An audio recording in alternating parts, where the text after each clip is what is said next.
Hey, what's up, everybody? Good evening. Yeah, today's February 20th, 2018. Shout out to, I think it's Brix Fitness, BRIXFITNESS. Anyways, two words if you check him out. But he did this video and it was called, five tips for people on their weight loss journey.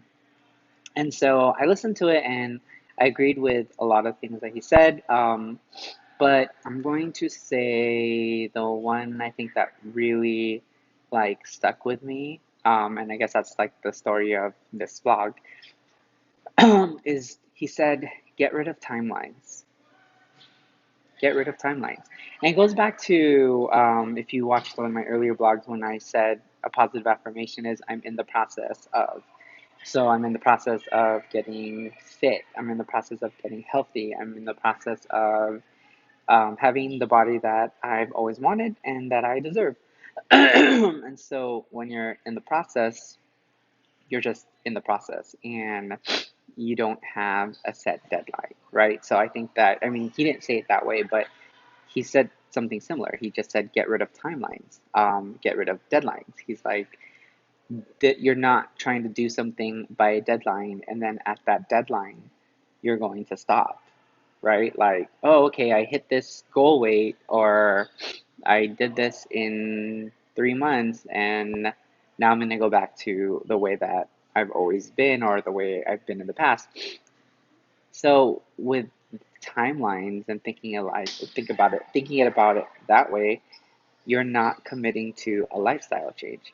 Like you really have to commit to a lifestyle change. Like that's where I'm at right now. Like I was reading like all these like Biggest Loser articles and they were talking about how a lot, I mean, well, one, it was just absolutely grueling what they did to lose like 30 pounds in a week, which is so unhealthy.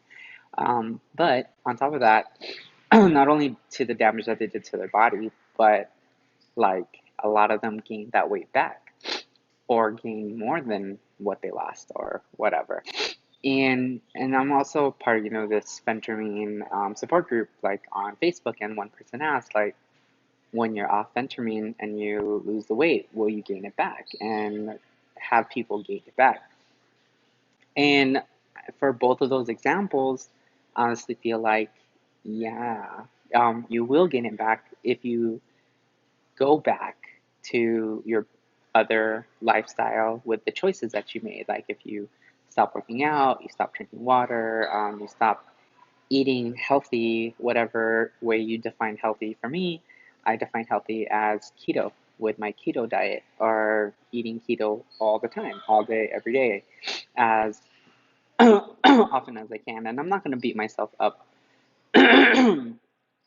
over, you know, um, well, I haven't eaten rice yet, but when I do have that one meal, I'm not going to beat myself up over it. I'm just going to, it's my love the journey meal, and I'm going to keep on with the process, right? So that's sort of the lesson, is don't give yourself timetables because you are making a lifestyle change. And other people that have been really successful in losing weight have talked about how it took them a year, 2 years, to get to where they are. And I would imagine on that process, there was probably rapid decrease in weight, which is sort of what I experienced, and then plateau, and then maybe you're gaining a little bit, and then you're going back down or whatever.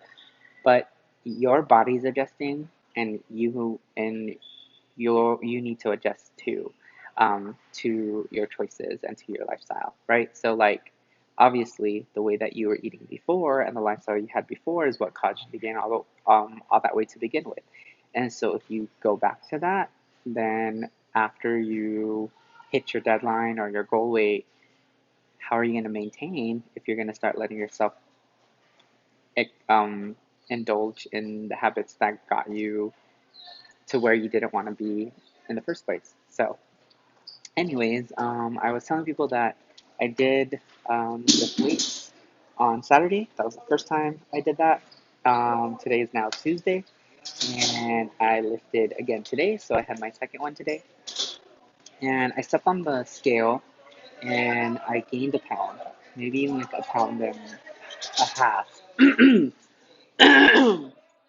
But I'm not tripping about that. Like, one, I could say, yeah, maybe I'm building muscle, but I don't know if I'd build 1 pound of muscle that fast. Um, but wow, it's really loud here. Okay, all right. Okay, I think it's okay now. Yeah, so I don't think I gained a pound of muscle because that's the first time I lifted weights. But what I do think might be happening is that my body's probably adjusting. Like I don't know if I'm fat adapted yet on keto. I know that that does take a while. But imagine if my body was getting used to being fat adaptive, and then all of a sudden now I am doing resistance training, which is causing more protein synthesis, and so my body's probably adjusting to that as well. So I'm not tripping at all. It's just part of the journey. And I imagine that after I adjust, I'm going to stick with it. And then I know that the more muscle you have, the more calories you burn. So I'm sure that whatever the number is saying on the scale, it's gonna start to go back down after I've adjusted. And I don't know how long it's gonna take to adjust. Maybe it'll be tomorrow. Maybe it'll be a week from now. Maybe it's gonna be a month from now. No deadlines, no timelines. I'm just in the process, and I'm gonna stick with what I'm doing. Plus, now I'm adding resistance training. So, but on the positive note, my coworkers said to me today, like they said, "Wow, I can really see it now." So it's not all about the numbers. Because then even my partner said when I took a Snapchat picture, because again, I am taking selfies again. He said, "Wow, you can really see it now." So who cares what the number says? So, just see how you feel, take pictures. You don't have to post it if you don't want to. See how you feel in your clothes. Have a belt or a shirt. Like I'm wearing my medium shirts now. What up? So, yeah, everything is all good. All right. Hope you guys have a good one and take it. Bye.